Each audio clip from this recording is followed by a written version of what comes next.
Now, it has long been said, hasn't it, that laughter is the best medicine, and it now seems that's being taken quite literally. Trauma patients are being invited to free comedy sessions to try to boost their well-being in a scheme backed by the NHS in Bristol this month.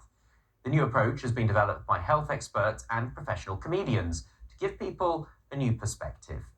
Well, joining me now is Angie Belcher, comedian in residence at Bristol University, and has helped to develop the course and joins us live from Bristol. Angie, how did all of this come about? Where did this idea come from? Well, just from the live circuit, really, being a comedian and realising that we have kind of a special place that we can kind of have horrible things happen in our lives. And then we go and write about them and perform them, and it kind of makes us feel better. And I realised that wouldn't it be great if everyone had the opportunity to process their trauma, learn how to do it in a comedic way and put it on a stage.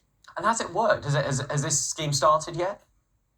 So starting in next week, I have my first course working with people who've been referred by social prescribers. So social prescribers are people who, if you go to your doctor, they can give you medication, but a social prescriber can give you some art-based therapy, give you gym memberships, give you stuff that maybe you would be able to either financially or socially or have the time to go and do that stuff. And they can give you things like this to help you recover.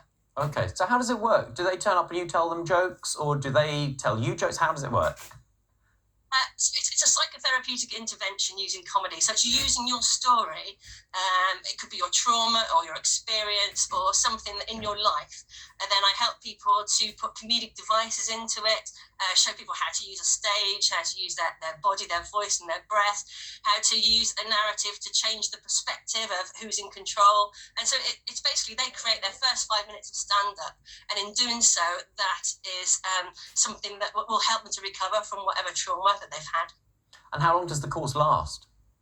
It's a 6-week course, once a week for 6 weeks. And do people put themselves forward for it, or does it have to be prescribed to them?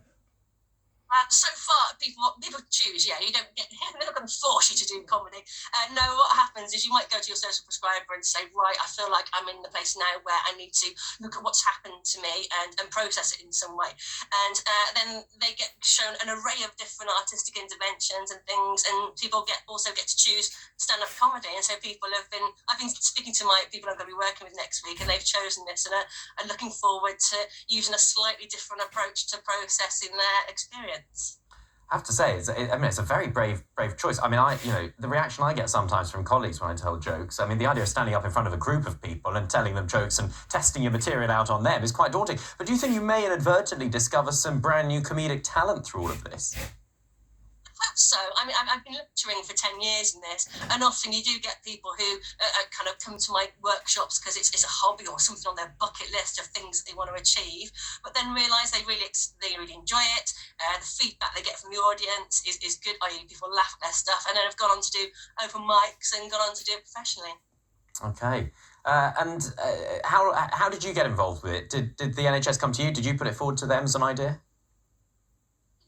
I kind of realised that people always want to tell me about their trauma and funny things that happen to it. So, if people have, I've had friends who've, their parents have died or they've had breakdowns. Because I'm a comedian, they always come to me and kind of go, oh, there's this really funny thing that happened though, Angie, and you'll understand because you're a comedian. And we've spoken about the funny things that happen in the most horrific situations and realise that they actually get some sort of help from analysing it in that way, which is what comedians do.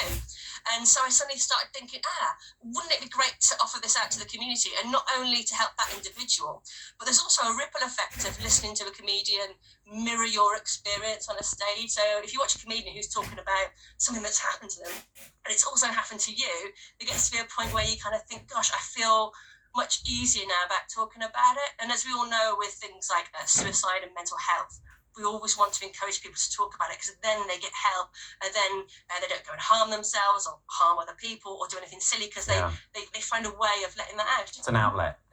Okay, Angie, thank you very much for speaking to us. Angie Belcher there. Time now.